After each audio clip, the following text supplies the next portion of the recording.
Once you have Scrutinizer deployed, the virtual machine is set up with the IP address for your network.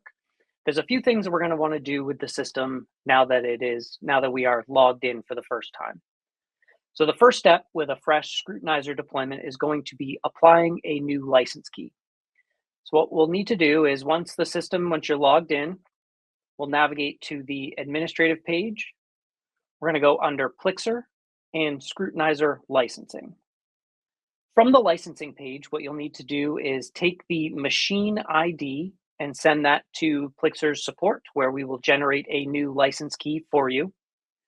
Once we have the license key back, we will take the section here and replace it with the new license key and click Save.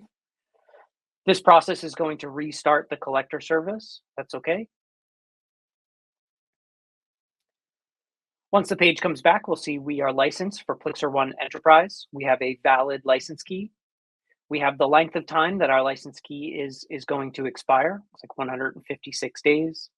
The number of servers, reporters, and exporters that are part of that license key. And then we also have some details about the number of servers deployed in the cluster, as well as the enabled exporters.